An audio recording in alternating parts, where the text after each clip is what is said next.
जय हिंद, जय महाराष्ट्र. नमस्कार मित्रांनो, मी सचिन बिरवकर जो पुन्हा एकदा स्वागत करतो आजच्या ब्लॉगमध्ये. आज काय आपल्याला साईट वगैरेवरती जर काही जायचं नाही, आज आपण घरीच आहे. फक्त आपल्याला अंशला 11 वाजता बेबी सिटिंगमधनं किलबिलमधनं आणायचं आहे. किलबिलमधनं आणून बेबी सिटिंगमध्ये सोडायचं आहे आणि तिथून मग ती वस्तू घेऊन या. तर तुम्हाला ती वस्तू एक संतूर साबण आहे. संतूर साबणापासून आपण कोरीव काम करणार आहे कुठचंही. तुम्हाला तर ते नंतर सांगेलच मी. तर संतूर साबणाचा एक आपण कुठलीतरी वस्तू कोरीव काम करणार आहे पूर्ण, तर ती तुम्हाला दाखवतो. तर पहिले आपण निघूया, आता वेळ झालेला आहे अंशला आणायचं, तर त्याला आणून आपण जाऊया, मग नंतर भेटूया. आता अंशच्या किलबिल नर्सरीमध्ये आलो आहे, तर अंशला घेऊया आता, मग नंतर निघू, भेटू तुम्हाला. हां जा.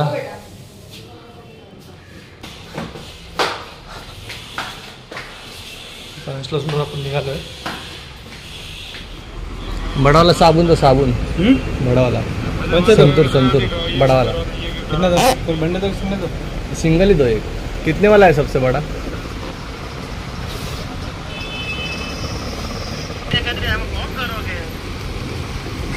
कितना है इसका?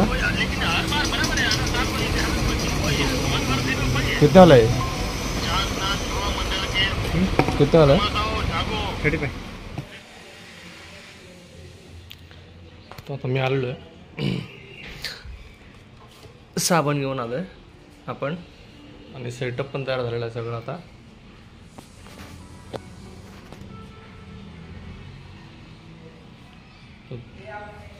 चला सुरू करूया. मित्रांनो, तुम्हाला दाखवतो आपण सुरुवात कशापासून केलेली. हा संतूर साबण आहे व्हाईट कलरचा. आपण पहिला गणपती बनवलेला, त्यानंतर आपण बुद्धांचा फेस बनवलेला फेस, त्यानंतर आपण हे आंबे माताचा फेस बनवलेला.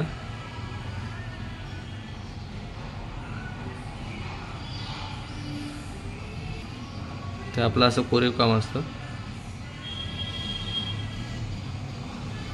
आता ह्याच्यावरती पण आपण काहीतरी करणार आहे. आता मी विचार करून काहीतरी करतो, मग तुम्हाला दाखवतो पूर्ण व्हिडिओ.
आता आपला ते तयार झालेला आहे. तर टोटल किती इंचाचा झालेला आहे ते बघूया. मला वाटतं 2 इंचाचा असेल. तर बघूया आपण. बघा पण टोटल 1.5 इंचाचा झालेला, 2 इंचाचा झालेला आहे. सॉरी 2 इंचाचा हत्ती आहे. तर मित्रांनो, आपण जो आता साबणाचा हत्ती जो बनवलेला आहे त्याला फक्त आपण साधे थर्मोकॉल कटिंगचे कटर वगैरे असतात तेच वापरलेले आहेत. जास्त काय नाही, कारण की आता स्पेशल काय यायचं आहे नाही. मटेरियल अजून आलं नाही कोरेचा साबणाचा. तर तुम्ही पण अशा घरी करू शकता की ज्याला ड्रॉइंग वगैरे येते किंवा काय. व्हिडिओ बघा आणि तसंच करा, तुम्हाला पण येईल. प्राच्या जेवण आली नाही, खाली पहिल्या माळावरती आहे. जाऊन जरा बघूया पहिल्या माळावरती काय कोणत्या तरी पोरीचा मेकअप करतात ते लोक. जाऊन बघूया आपण. ओपनच आहे तिथूनच हे आधी दिसता आहे हो वहिनी हां अदर तर ब्लाऊज चेक करून होतं ना ब्लाऊज. नाही मी तुला तेच विचारलं तर ते बोलली की नाही होतं. मित्रांनो, आता झाला नाश्ता घेऊन तो बाहेर खेळायला गेला आहे. तर आपण आज साबणाची जी कलाकृती केलेली आहे संतूर साबणापासून, तर ते तुम्हाला कशी वाटली ते नक्की मला कमेंट करून कळवा. आणि अजून तुम्हाला त्यातून काय बघायचं असेल पुढे की साबणापासून काय बनवलं पाहिजे, तर नक्कीच मला कमेंट करून कळवा की काय तुम्हाला बघायचं पुढे. आणि असे नवनवीन व्हिडिओ जे माझ्या आपल्या ब्लॉगमध्ये जे नवीन असतील किंवा जुने असतील त्यांना विनंती आहे, लाईक शेअर आणि सबस्क्राईब नक्कीच करा, मला विनंती आहे. आणि आधीपासून जे डेकोरेशन वगैरे गणपतीचे केलेले आहेत आपण, जे आधी पण कामं केलेले रूम पेंटिंग वगैरे जे काय असेल पण जे काम केलेलं आहे ते तुम्हाला सबस्क्राईब जर केलेलं असेल तर आधी पण तुम्हाला जे काही काम केलेलं आहे ते पण आपल्या ब्लॉगमध्ये मिळेल तुम्हाला बघायला. तर आजचा ब्लॉग आपण इथंच संपूया. भेटूया पुढच्या ब्लॉगमध्ये. जय हिंद, जय महाराष्ट्र.